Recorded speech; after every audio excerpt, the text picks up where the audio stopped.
let's go to the thought bubble. As worldwide production and consumption increases, we use more resources, especially water and fossil fuels. Globalization has made the average human richer, and rich people tend to use more of everything, but especially energy. This has already resulted in climate change, which will likely accelerate. The global economy isn't a zero-sum game, like I don't need to become more poor in order for someone else to become more rich. But growth, at least so far, has been dependent upon unsustainable use of the planet's resources. The planet can't sustain 7 billion automobiles, for instance, or 7 billion frequent flyers, although most of us who can afford to drive or fly feel entitled to do so. You'll remember that when we talked about the Industrial Revolution, we discussed the virtuous cycle of more efficiency making things cheaper, which in turn made them easier to buy, which increased demand, which increased efficiency. But from the perspective of the planet, each turn in that cycle takes something. More land under cultivation, more carbon emissions, more resource extraction.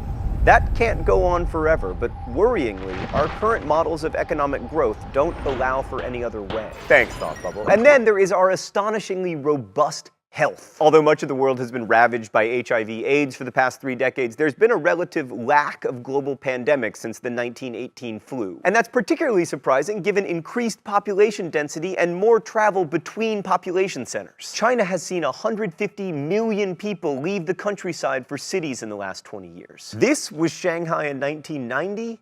And this is Shanghai in 2010. The population of Lagos was 41,000 in 1900. Today, it's almost 8 million. Of course, people have been moving from country to city for a long time. Remember Gilgamesh?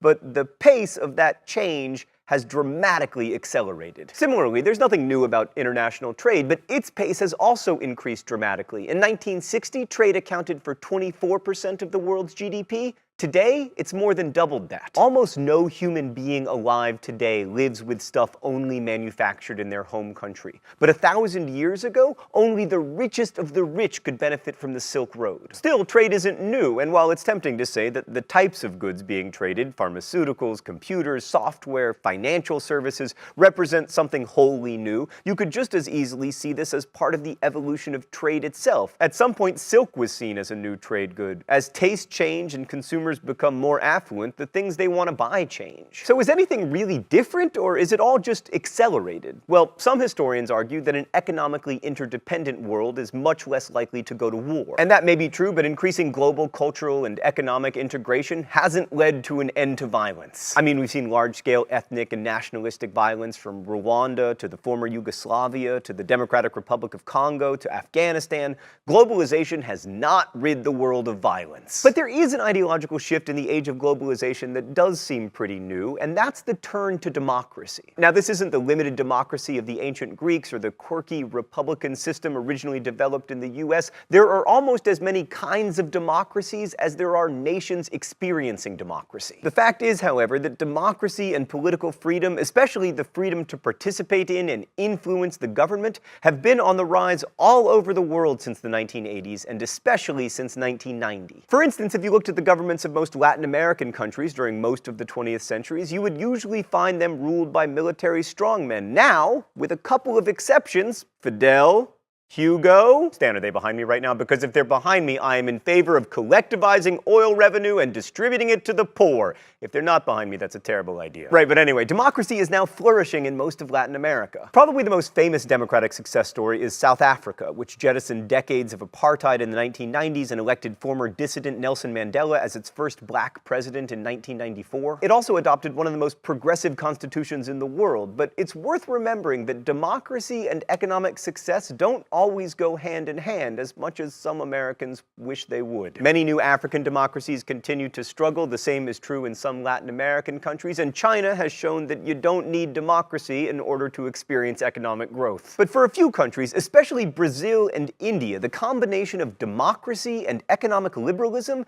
has unleashed impressive growth that has lifted millions out of poverty. So can we say that it's good then? Can we celebrate globalization in spite of its destabilizing effects on families and the environment environment? Well, here's where we have to imagine the future, because if some superbug shows up tomorrow and it travels through all these global trade routes and kills every living human, then globalization will have been very bad for human history, specifically by ending it. If climate change continues to accelerate and displaces billions of people and causes widespread famines and flooding, then we will remember this period of human history as short-sighted, self-indulgent, and tremendously destructive. On the other hand, if we discover an asteroid hurtling toward Earth and mobilize global industry and technology in such a way that we lose Bruce Willis but save the world, then globalization will be celebrated for millennia. I mean, assuming we have millennia and can convince Bruce Willis to go. In short, to understand the present, we have to imagine the future. That's the thing about history. It depends on where you're standing. From where I'm standing, globalization has been a net positive. But then again, it's been a pretty good run for heterosexual males of European descent. Critics of globalization point out that billions haven't benefited much, if at all, from all this economic prosperity, and that the polarization of wealth is growing, both within and across nations. And those criticisms are valid, and they are troubling.